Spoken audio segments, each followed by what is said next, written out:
Hi guys, sorry to interrupt your viewing, but please subscribe to the channel and like this video. Thank you. There are moments in life when you feel so embarrassed, so publicly humiliated, that you wish the earth would just open up and swallow you whole. And for me, that moment was supposed to be one of the happiest nights of my life. I should have been celebrating with friends, sipping champagne, and feeling like the luckiest woman alive, but instead, I was standing there, watching my mother turn my engagement party into a performance, an opportunity to remind everyone, including me, of how my sister's wedding had been the gold standard of perfection. Linda, my mother, had never hidden the fact that Jessica, my older sister, was her favorite, though she always denied it if someone dared to call her out. Jessica could do no wrong. She was the golden child, the epitome of grace, intelligence, and beauty, at least in my mother's eyes. When Jessica got married, my mother spent a year planning every last detail, ensuring that it was an extravagant, sophisticated affair. It was a wedding out of a magazine, complete with a massive guest list, a designer gown, and imported flowers that cost more than some people's rent for a year. I remember sitting there, watching my mother beam as she spoke about Jessica's wedding, soaking in the compliments, reveling in the admiration, as if she had been the bride herself. So, when Daniel proposed to me, I knew, deep down, that my mother wouldn't be nearly as invested in my wedding as she had been in Jessica's. I thought I had made peace with it. I told myself it was better this way, that I wouldn't have to fight her over details, that I could have the wedding I actually wanted, small and intimate, surrounded by people who truly loved and respected me. What I didn't expect was for her to ruin the very first event meant to celebrate my engagement. The party was held at a cozy restaurant that Daniel and I had chosen because it had meaning to us. It was where we had our first date, where we decided to move in together, where he had first told me he loved me.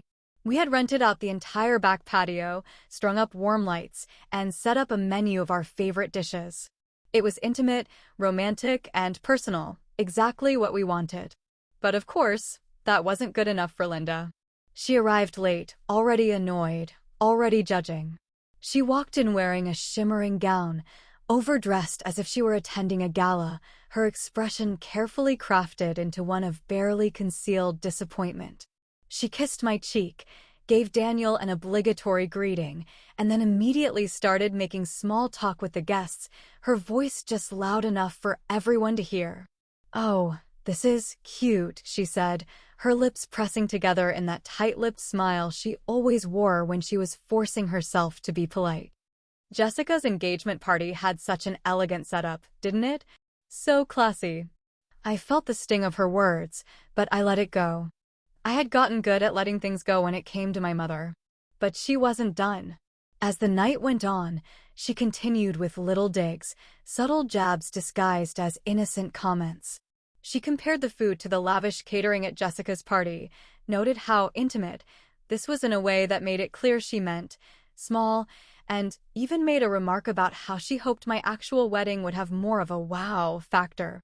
Then, in front of everyone, she said it, the comment that turned the entire night upside down. She stood there, sipping her wine, and with a sigh that was almost theatrical, she said, "Jessica's wedding was just so much more elegant."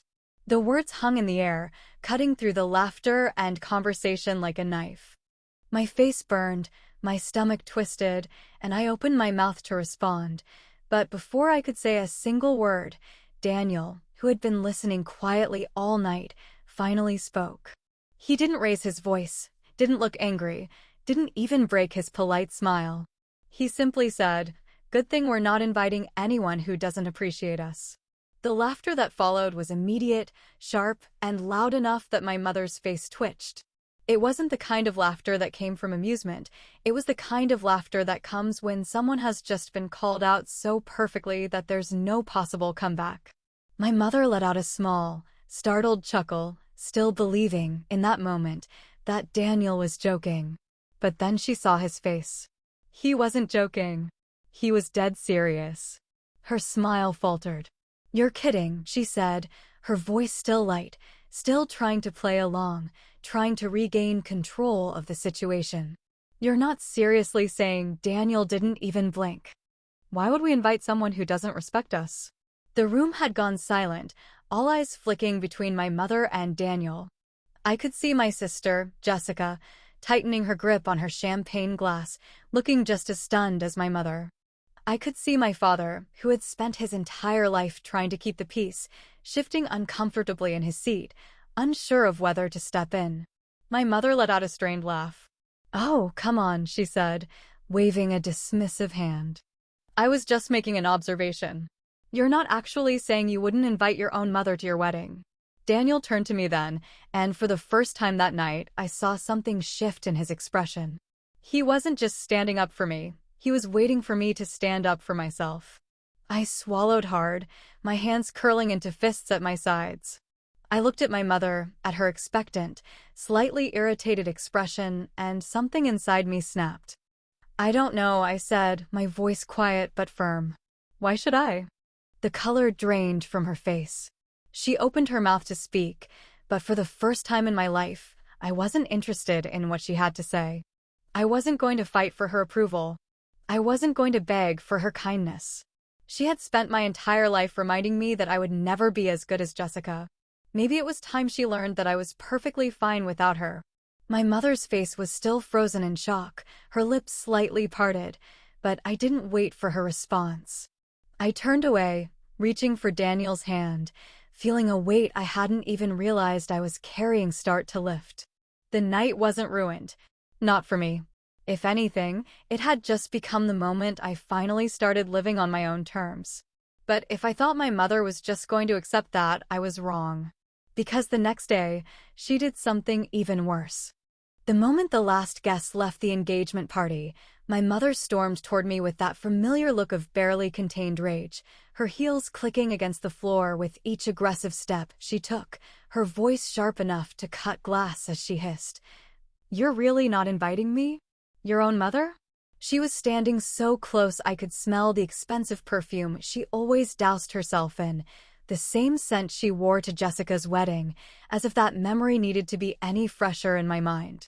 Her lips were pressed into a tight, angry line, but her eyes carried something else, something I had seen before, disbelief that I had actually stood up to her, disbelief that I had finally drawn a line she couldn't just step over. I felt Daniel's presence beside me, his hand resting lightly against my back, a silent reminder that I wasn't alone in this, that for the first time in my life, someone had my back without hesitation, without question, without making me feel guilty for wanting basic respect.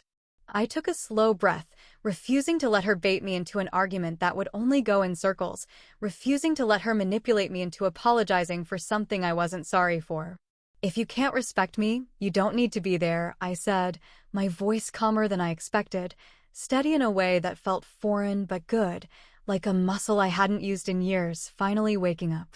My mother's eyes narrowed, her fingers tightening around the stem of the champagne flute she hadn't finished, her knuckles turning white as she scoffed, shaking her head like I was the one being unreasonable, like I was the one ruining everything.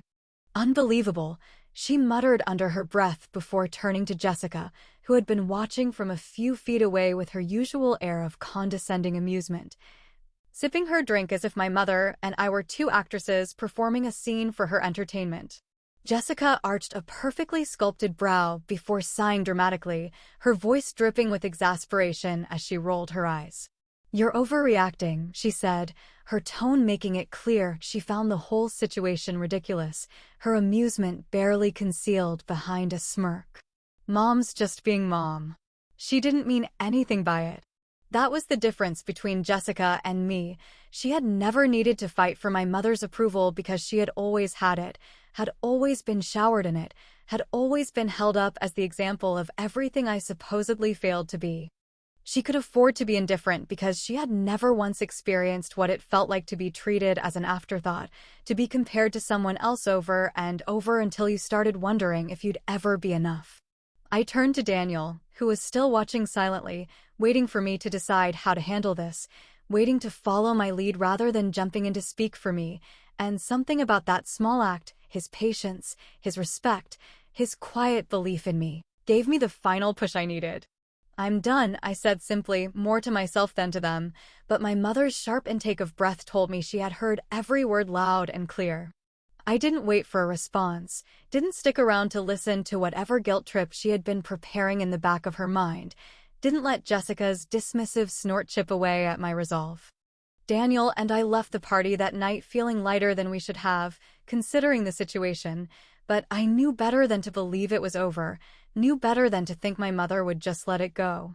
And sure enough, the next morning, my phone buzzed with a notification, an email from a wedding venue I had never contacted, thanking me for finalizing my booking. Confused, I opened the email, my stomach twisting into knots as I read through the details, the words blurring together as the realization hit me like a punch to the gut. My mother had gone behind my back and booked a venue for my wedding, completely disregarding everything I had said about wanting something small, intimate, and personal. And the worst part?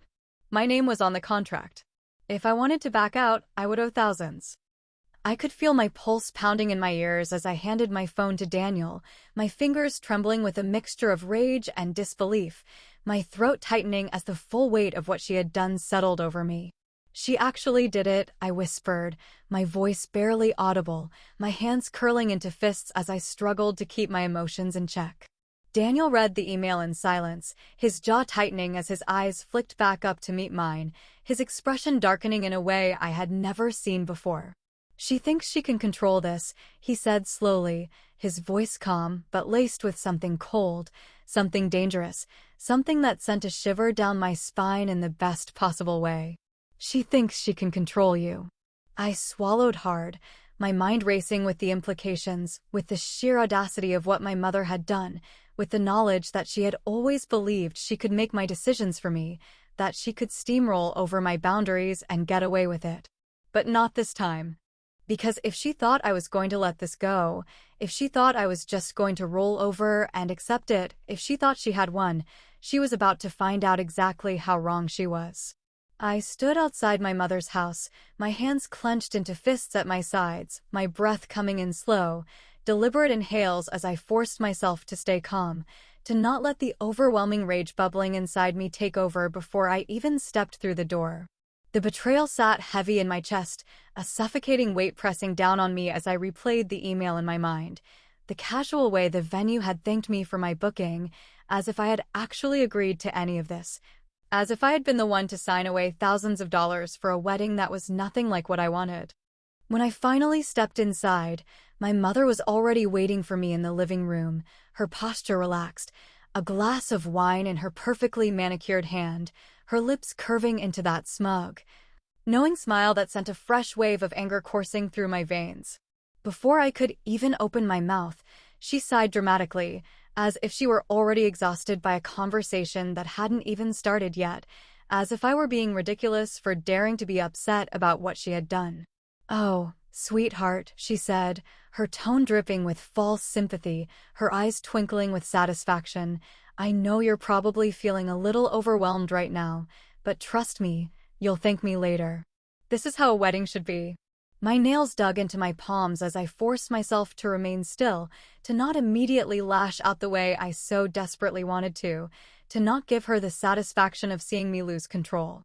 "You had no right," I said, my voice low, sharp, dangerously close to breaking. "Absolutely no right to do this behind my back." She let out a soft chuckle, shaking her head as if I were a naive child who simply didn't understand how the world worked, as if she hadn't just trampled all over my boundaries and expected me to be grateful for it. "Oh, don't be so dramatic," she said, waving a dismissive hand. "I only did what any good mother would do. I made sure your wedding would be something you can actually be proud of, something that won't embarrass you. You're going to look back on this day and be so glad that I stepped in." I stared at her, my jaw tightening as the full weight of what she had done sank in, as the realization hit me that she had never once considered what I wanted, had never cared about my happiness, had never even thought to ask if this was something I would have agreed to. She had planned this wedding the way she had planned Jessica's, extravagant and over the top, filled with hundreds of guests I barely knew, with a venue so massive it could have hosted a royal gala. with details so meticulously arranged to impress others that there was no room for anything personal, anything real. It was her vision, her dream, her moment to outshine everyone else, to bask in the compliments, to collect the admiration she so desperately craved. Daniel stood beside me, silent but unwavering, his presence a steady force of calm in the middle of the storm raging inside me, his hand hovering near mine, ready to offer support the moment I needed it. I turned to look at him, and in that moment, in the space of a single glance, we both knew what needed to be done. We had two choices: go along with this circus of a wedding and let my mother control every aspect of it, or burn it all down and take back what was rightfully ours. We chose revenge. I took a slow breath, straightening my spine, lifting my chin as I met my mother's gaze head-on, letting her see the shift in my expression, the quiet, unshakable certainty in my eyes. "You know what, Mom?" I said, my lips curving into a smile that didn't quite reach my eyes. "You're right. I was overreacting. Thank you for handling everything." Her smirk widened, triumphant, pleased with herself in the worst way, convinced that she had won, that she had successfully backed me into a corner, that I would fall in line the way she had always expected me to. "I knew you'd see reason," she said, taking another sip of her wine, her eyes gleaming with victory. "It's going to be perfect." She had no idea what was coming. The moment we walked out of my mother's house that night, I knew there was no turning back, no room for second-guessing, no chance that I would allow her to bulldoze her way through my life any longer. Daniel and I had made a decision, one that we both knew would leave a mark, one that would teach my mother the kind of lesson she had spent a lifetime avoiding. She had taken everything from me: my autonomy, my voice, my right to have a wedding that actually felt like my own, and in return, we were going to take away the one thing she cared about more than anything else: control. For the next several weeks, we played along so flawlessly that even Jessica, who usually saw through my every move, never suspected a thing. My mother called with updates about floral arrangements, seating charts, and catering menus, and I responded with just the right amount of enthusiasm to keep her convinced that I had finally come to my senses, finally realized that she was right, finally accepted that her vision for my wedding was better than my own. She sent me dress options that cost more than what I made in a year, and I pretended to swoon over them, letting her believe she had successfully molded me into the grateful daughter she had always wanted. I let her think she had won because I needed her to believe she had, needed her so wrapped up in her own self-importance that she never stopped to question whether she was being played. In reality, Daniel and I were planning an entirely different wedding, one that had nothing to do with the elaborate, soulless event my mother had so carefully constructed. We booked a small venue near the beach, a quiet, intimate spot that held meaning for us, a place where we had once spent an entire night just talking under the stars, dreaming about a future that felt entirely our own. We invited only the people who truly mattered, the ones who had never made me feel like an afterthought, the ones who had never treated me like a disappointment, the ones who actually respected me enough to celebrate this moment for what it was. Not some grand spectacle, not some competition with my sister, but a commitment between two people who genuinely loved each other. Every time my mother called to discuss the wedding she thought she was planning, I had to fight back the urge to laugh, had to swallow down the satisfaction that came from knowing she was completely oblivious to what was coming. She had spent her whole life pulling the strings, treating everyone around her like pieces on a board that only she knew how to control, but she had never realized that sometimes the game only works if the other players are willing to play. The night before her wedding, the one she thought was mine, Daniel and I finalized the last step of our plan, the part that would deliver the final blow, the part that would make sure she never forgot the lesson we were about to teach her. At exactly 8 in the morning, just as my mother was likely arriving at the massive venue she had rented, expecting to be met with a flurry of last-minute preparations, we sent out a single, carefully worded message to every guest on the list she had so painstakingly curated. Change of plans. Our wedding is at our secret location. Only those who respect us are welcome. I imagined the moment she received it, the confusion that would flicker across her face, the growing horror as she realized what had happened, the dawning awareness that all her efforts, all her planning, all her manipulations had led to absolutely nothing. She would stand there in the empty ballroom, the chandeliers above her casting a hollow glow over a space that should have been filled with laughter and celebration, but instead stood silent, waiting for guests who would never arrive. Jessica would be with her, of course, because where else would she be but by my mother's side, ready to fan the flames of outrage, ready to feed into whatever dramatic, self-pitying narrative my mother would undoubtedly spin about how I had betrayed her, about how I had ruined everything, about how I had proven to be just as selfish and ungrateful as she had always suspected. But for once, it wouldn't matter what she said, because this wasn't about her, wasn't about Jessica, wasn't about proving my worth to a woman who had never once valued me for who I actually was. When my phone rang less than an hour later, I didn't even have to check the screen to know who it was. I could already hear the fury in her voice, the sharp, disbelieving edge of someone who had spent a lifetime getting exactly what they wanted and was now, for the first time, realizing that they had no power left. I let it ring, let it vibrate against the wooden table where it sat next to my bouquet, let the sound of her desperation echo in the background of the laughter that filled the air around me. Because at that moment, I wasn't thinking about my mother, wasn't thinking about the chaos she was undoubtedly unleashing, wasn't thinking about the burning rage that would consume her when she finally accepted that I had outplayed her in the very game she had forced me to play my entire life. I was too busy celebrating my wedding. The fallout from our wedding was immediate, loud, and exactly as dramatic as I had expected, though there was a certain satisfaction in knowing that, for once, my mother had no one else to blame but herself. She had spent years carefully crafting her image, ensuring that everyone saw her as the picture of grace, as the mother who gave endlessly, as the woman who always had the best intentions. But now, for the first time in her life, that illusion was cracking right in front of her. It wasn't just about the wedding, it was about all the years leading up to it, all the times she had dismissed me, all the moments she had made me feel like an afterthought while showering Jessica with endless praise. All the times I had swallowed my frustration and convinced myself that keeping the peace was more important than being honest about the way she made me feel.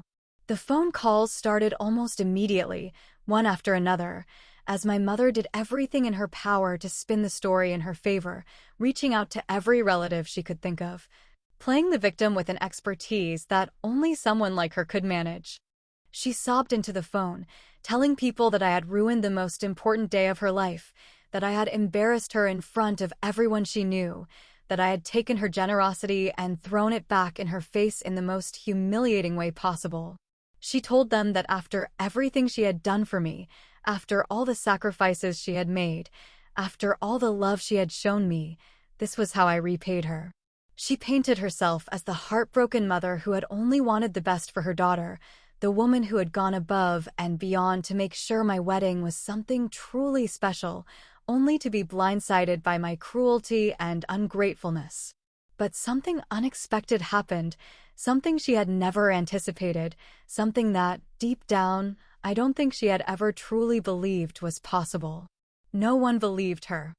For the first time in my life, people actually took my side, people who had spent years turning a blind eye to my mother's favoritism, people who had nodded politely as she gushed about Jessica's accomplishments while barely acknowledging mine. People who had once dismissed my hurt as childish insecurity, but were now finally seeing the truth. They weren't just disappointed in her, they were angry. They told her that she had overstepped, that she had disrespected me in ways that were inexcusable, that she had spent too many years treating me like I was less than Jessica, and that it was no surprise I had finally had enough. I could almost picture the moment it hit her, the exact second she realized that her grip on the situation was slipping, that the narrative she had so carefully built over the years was crumbling around her. My mother had always relied on her ability to manipulate those around her, to twist reality until it fit whatever version of the story made her look the best, but now, no one was buying it. No one was rushing to her defense, no one was telling her that I had overreacted, no one was telling me that I owed her an apology. Jessica, of course, was a different story entirely. If my mother's rage was expected, Jessica's absolute fury was something else altogether, something colder, something more final, something that told me there was no coming back from this. She called me once, just once, and the second I answered, I knew exactly where the conversation was headed, knew exactly how this was going to end before she even said a word. "You're unbelievable," she spat, her voice sharp with anger, her breath coming in short, furious bursts like she had been pacing for hours, waiting for the chance to unload all of it onto me. "Mom did everything for you, and you humiliated her like that? You embarrassed our entire family, and for what? Just to prove some stupid point." I had expected her to be angry, had expected her to take my mother's side, had expected the insults and the accusations, but what I hadn't expected was how little it hurt. Maybe once it would have destroyed me, maybe once I would have fought back, tried to explain myself, tried to make her understand why I had done what I did, but now I just felt tired. I exhaled slowly, closing my eyes for a brief moment before answering, my voice quiet but firm. "Mom did all of that for herself," I said, refusing to let her guilt me, refusing to let her twist the truth into something it wasn't. "She didn't care about what I wanted. She never has." There was a long silence on the other end of the line, and for a brief second, I thought maybe, just maybe, she would actually hear me, that she would finally, for the first time in our lives, understand what it had been like to always be second place to her. To always be the one who had to make sacrifices, to always be the one who had to shrink herself so that my mother and Jessica could shine.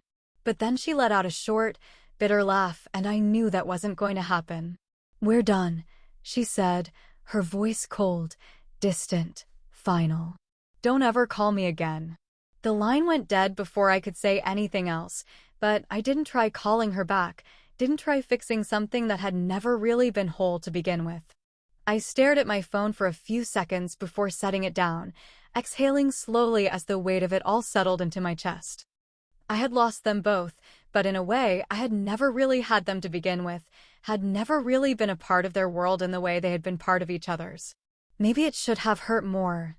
Maybe it should have felt like something inside me had shattered beyond repair, but instead, there was only relief. I had spent my whole life trying to be someone they would love, someone they would choose, someone they would respect, but I wasn't going to do that anymore. I wasn't going to keep waiting for something that was never coming, wasn't going to keep hoping for the approval that was always just out of reach. I was free. But then again, freedom always comes at a price, doesn't it? Maybe I had won, but maybe, just maybe, I had lost something too.